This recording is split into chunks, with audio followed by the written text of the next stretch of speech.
आज की बड़ी खबर, पंडोखर धाम के महंत गुरु शरण शर्मा पर दर्ज हुई एफआईआर।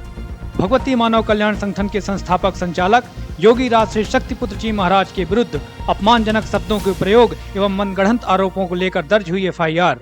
पंडोखर सरकार द्वारा लगातार सनातन धर्म को बदनाम करने, देवी देवताओं का अपमान कर धार्मिक भावनाओं को आहत करने एवं झाड़ फूंक के नाम पर गरीब लोगों के शोषण करने का भी आरोप है। आपको बताते चले कि 3, 4, 5 अक्टूबर 2022 को पंचज्योत तीर्थ सिद्धाश्रम में आयोजित महाशक्ति शंखनाद शिविर के क्रम में योगी राज श्री शक्तिपुत्र जी महाराज द्वारा गुरु शरण शर्मा की गलतियों को बताया गया, जिसके बाद गुरु शरण शर्मा के लगातार 2 महीने तक आपत्तिजनक एवं अभद्र भाषा के प्रयोग को कानून ने गलत माना और उस पर एफआईआर दर्ज हुई। गुरु शरण शर्मा की गिरफ्तारी को लेकर देश स्तर पर श्री शक्तिपुत्र जी महाराज के शिष्यों ने शासन प्रशासन को ज्ञापन सौंपा। साथ ही समाज के बीच से ही पंडोखर धाम से ठगे गए लोगों के बारंबार विरोध के कारण ही दर्ज हुआ है मुकदमा। इस विषय पर ज्यादा जानकारी के लिए देखिए संगठन के केंद्रीय महासचिव सौरभ द्विवेदी जी ने क्या कहा। इतनी अभद्रता, इतनी गालियां, उसके बाद भी गुरुवर ने बार बार तुम्हें समझाया, लेकिन तुम्हें समझ ना आया।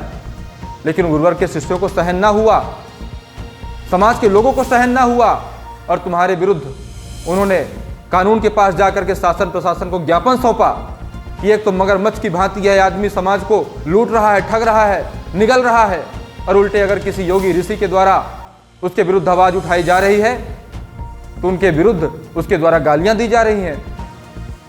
अच्छा, तुम्हारे लिए ज्ञापन सौंपा गया परम पूज्य गुरुवर के शिष्यों के द्वारा, तुम्हारे पुतले जलाए गए चौराहों पर, उन्होंने अपना विरोध इस तरह से दर्शाया।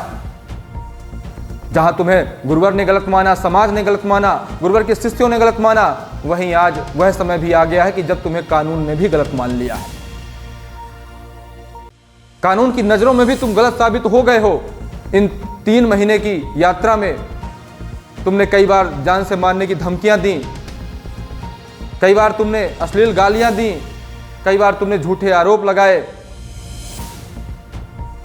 हद पार जाकर के तुमने अपमान किया। इन सभी तथ्यों की जांच शासन प्रशासन के द्वारा की गई, कानून के द्वारा की गई और आखिर तुम्हारे ऊपर एफआईआर दर्ज व्यवहारी थाने में कर ली गई।